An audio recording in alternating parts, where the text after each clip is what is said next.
மலையத்தை பிரதிநிதித்துவப்படுத்தும் ஆளுங்கட்சியை சேர்ந்த எவருமே பேசாமல் விட்டது பெரும் சர்ச்சையான ஒரு விடயம். மலைய மக்களுக்கு எதிராக தொடர்ச்சியாக அநீதி இந்த நாட்டில் இழைக்கப்பட்டது. ஒரு 6 மாதத்துக்குள்ளே கட்டடத்தை கட்டி ஒரு புதிய பிரதேச செயலகத்தை உருவாக்கி 110 ஊழியர்களுடைய தேவைக்காக 2 லட்சத்துக்கு அதிகமான மக்களுடைய வாழ்க்கையை இலகுபடுத்துறதா இந்த கட்டிடத்தை நீங்கள் கொண்டு போவதா? இந்த நாட்டிலே மலைய மக்களுடைய குடியுரிமை பறிக்கப்பட்டது. மலையத்தை பிரதிநிதித்துவப்படுத்தும் ஆளுங்கட்சியை சேர்ந்த எவருமே பேசாமல் விட்டது பெரும் சர்ச்சையான ஒரு விடயம்.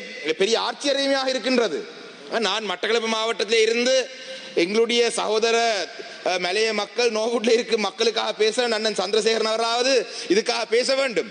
உண்மையிலே இந்த விடயத்தை பொறுத்தளவிலே உங்களுக்கு தெரியும், நீங்கள் இந்த கட்டிடத்தை புகையிரத நிலையத்துக்கு மேல் மாடிக்கு கொண்டு போக பார்க்கிறீங்க. ஆனால் இந்த வரவு செலவு திட்டத்திலே 7.7 டிரில்லியன் ரூபாய் ஒதுக்கீடுகள் செலவுக்கு ஒதுக்கப்பட்டிருக்கு. ஜனாதிபதியுடைய சொந்த கிராமத்திலே தம்புத்தேகம் என்ற பிரதேசத்திலே ஒரு புகையிரத நிலையம் கட்டுவதற்கு கட்டலாமா இல்லையாண்டு ஆராய்வதற்கு 100 மில்லியன் ஒதுக்கப்பட்டிருக்கு.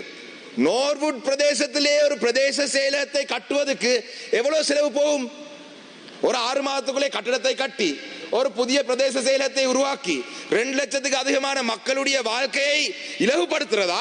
110 ஊழியர்களுடைய தேவைக்காக இந்த கட்டிடத்தை நீங்கள் கொண்டு போவதா? மலைய மக்களுக்கு எதிராக தொடர்ச்சியாக அநீதி இந்த நாட்டில் இழைக்கப்பட்டது. இந்த நாட்டிலே மலைய மக்களுடைய குடியுரிமை பறிக்கப்பட்டது. நுவரெலியா மாவட்டத்துடைய மக்கள் தொகையை மாற்றியமைப்பதற்காக ஹங்குராங்கத்தை பிரதேச செயலகத்தை நீங்கள் கண்டிலே இருந்து இணைத்தீர்கள்.